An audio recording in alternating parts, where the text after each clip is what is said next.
Hey, welcome back to Beyond the Bullseye. This is Brandon. I'm your host. And what we're going to do today is we are going to be doing an unboxing. So what I have here in my hot little hands is an Armor Precision International M1911A2. What this is the TAC Ultra FS high capacity. So this is Rock Island's 2011. This is their entry-level 2011 right here. Full disclosure, I bought this last night with my own money, so Rock Island has not sent this to me. Nobody is sponsoring this video. I did buy it from Alpha Dog Firearms on Baseline in Tempe. Great bunch of guys there. This is going to be my very first 2011. So let's put the box aside here. So it comes in a nice little case. As you can see, it's branded on there, Rock Island Armory. Okay, without further ado, let's get into this, man.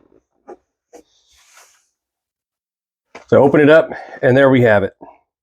So this is Rock Island's entry-level 2011. Okay, as we always do here, no mag. We are empty and safe. Okay, one of the cool things I like about this is that, number one, the price point's great. This price point is right at $800. So for an entry-level 2011, if that's what you're looking to get into, this is very, very affordable. It is a hammer-fired gun. It is single action. It's pretty smooth right now. It is bare bones out of the box. I haven't even broken it down and oiled it or anything yet. So comes with one magazine. You can get more of these on the Arms Corps website.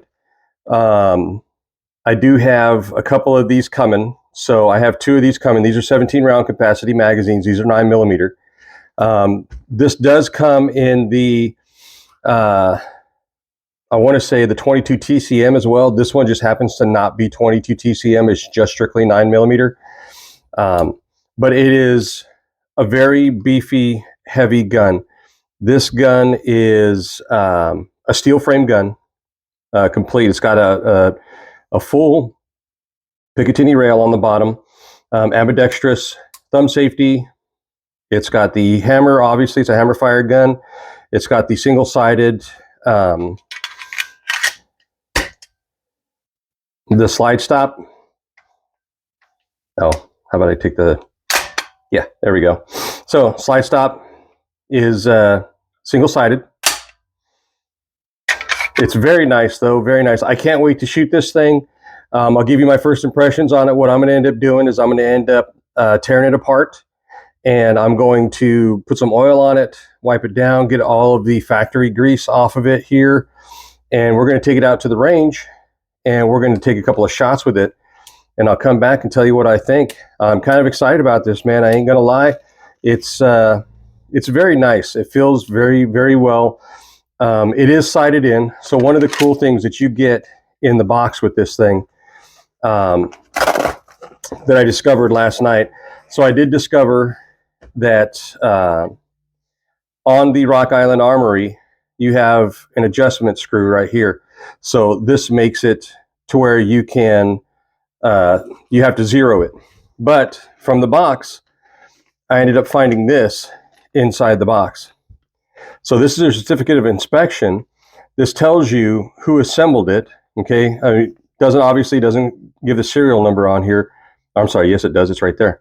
So it gives you the serial number. It tells you who assembled it, who sighted it, and who inspected it. And the proof is right here, which I think is way cool. 2 shots. They give you the empty shell casings, proving to you that it's been sighted in, and I think that's wonderful.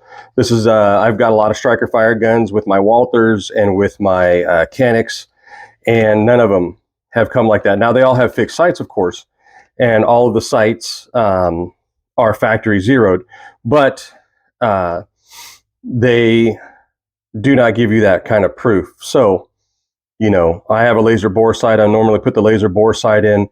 So that's what I did with this last night when I brought it home from Alpha Dog. Was I went ahead and emptied her out, put my bore sight in, took my grip, and took an aim, and the bore sight disappeared.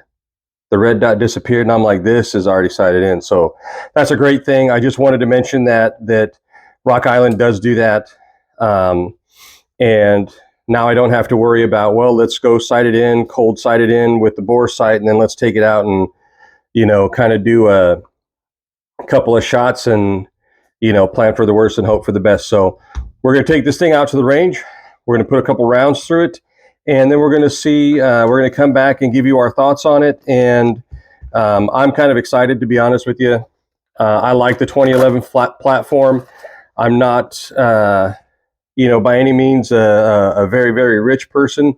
I use my own money to buy this gun. So nobody donated it to me. Nobody gave it to me for a review.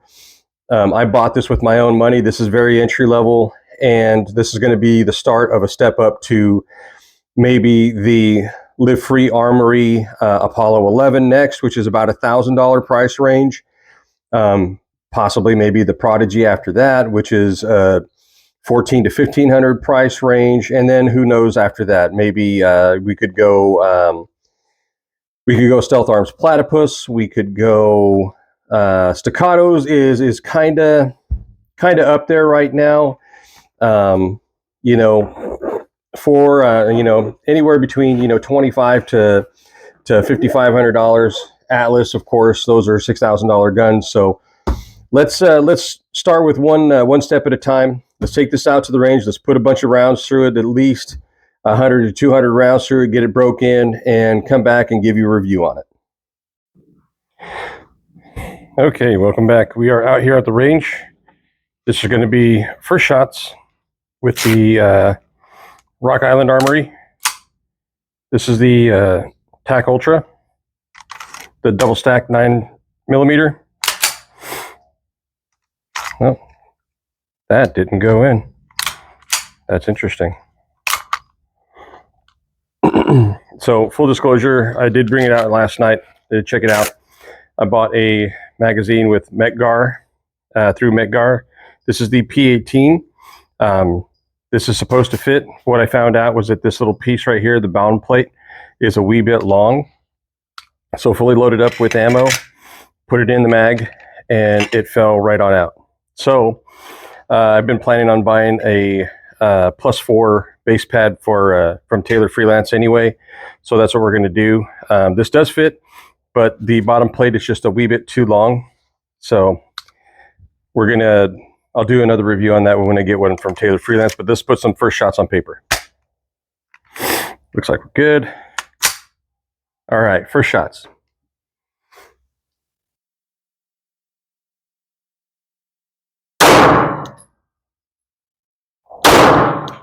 Now remember, this thing said it was zeroed out of the box.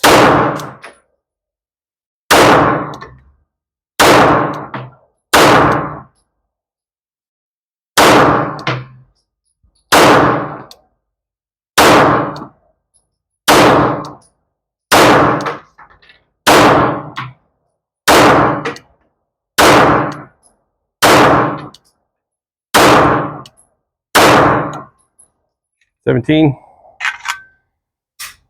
And put a reactive target up there just to see where my rounds would go. For the most part, it looks like it's pretty well zeroed.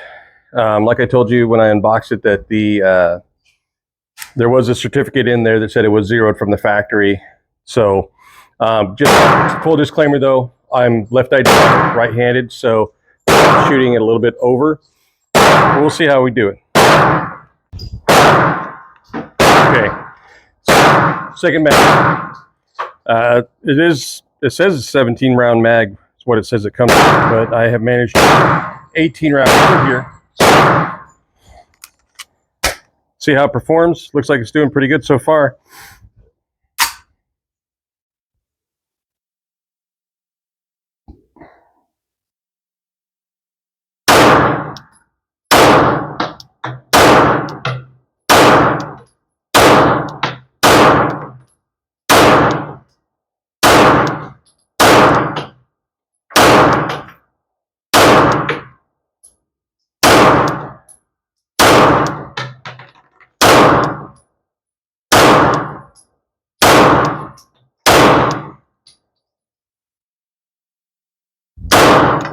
18. Got 18 rounds in there. Okay.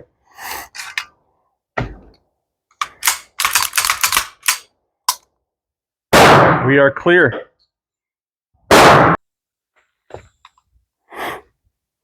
All right, so what we got here for ammo is we have just a hodgepodge of different ammo. I've got some MagTech in here. I've got different brands of ammo in here. All of it is copper jacketed lead core. Some are steel case, some are brass case. All pretty much about 115 grain range ammo. So far, this thing seems to be eating it up. Let's do one last mag here.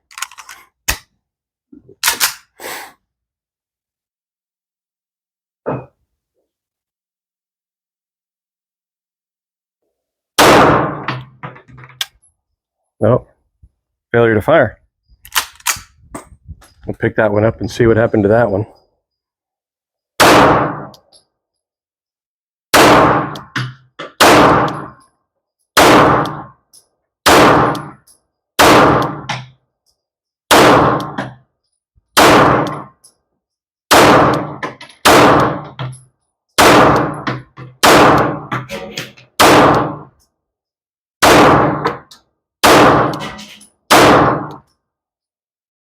And we are out. All right, there we go. First 3 mags through there. We are clear. Let's pick that one up and see what happened to that one. Well, now I don't see it. Oh, there it is. Okay. No hammer strike on that one at all. So let's load it back up and see if that was just a fluke or what that was.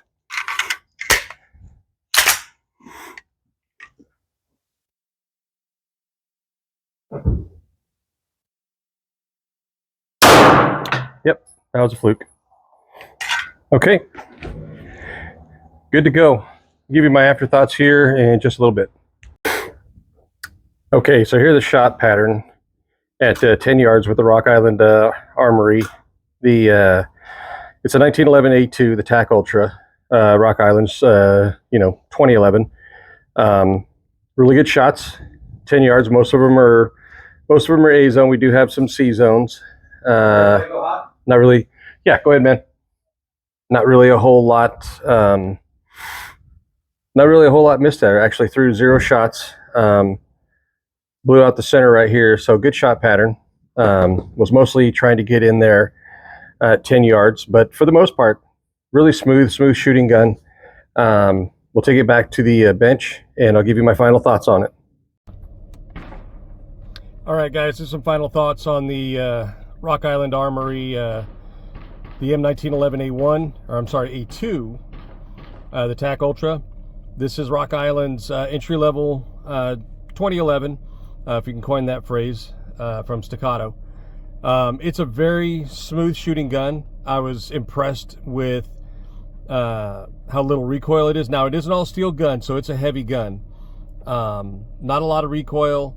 It did really well as far as the shots are concerned. I did, like I said, I bought the Metgar, the P18 mag, 17-round mag from Metgar.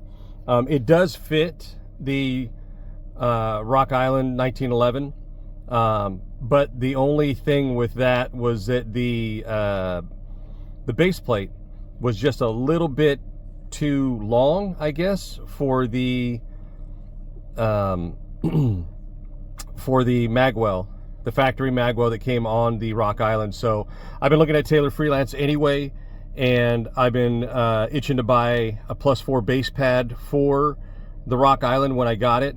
And this is just going to confirm that I am going to buy a +4 base pad. I did look on Taylor Freelance's website, and their +4 for the Rock Island does say that it does fit the factory magwell as well as their own magwell creation for the Rock Island. So I'm going to go ahead and I'm going to order that here in the near future, and that's going to come in, and I'll do another video on that.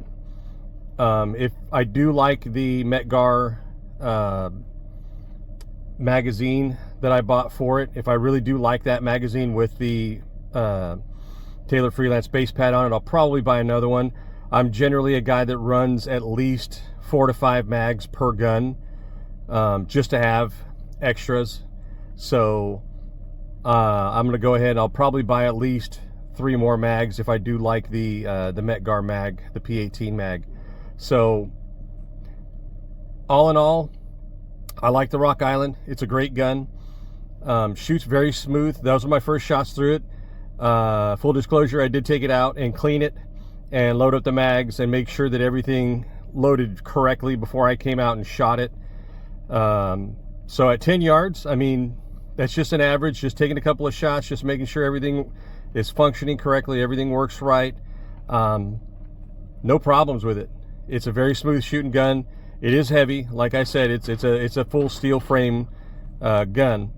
So it's not going to be like your other 2011 or double stack, the DS 1911 offers, like your Prodigy or like your Apollo 11s or even your Staccatos or your Atlases. So I do have a friend of mine that does have an Atlas Athena, and I'm really tempted to ask this guy to let me borrow that for a little bit so I can do a comparison video. Which, I mean, come on, you know, it's an Atlas Athena comparing to a Rock Island, but in my experience, you know, those are just the tools. I am the weapon. So it's going to be all about shot placement, all about how it feels, the overall experience of shooting both guns against each other in my hands. So we'll see if that's going to come up in a future video. But for now, this is Brandon for Beyond the Bullseye, and I want to let you guys know that you know, stay vigilant out there, guys. You know, with everything that's going on in the world, stay vigilant. Keep your firearm on you at all times. You know, if you're in the state that I'm in, which is a 2A pro state, then you don't have to worry about a whole lot of stuff. But, you know, should you have to draw your firearm in defense of yourself, just make sure that you know what is beyond your bullseye. Have a good day, guys.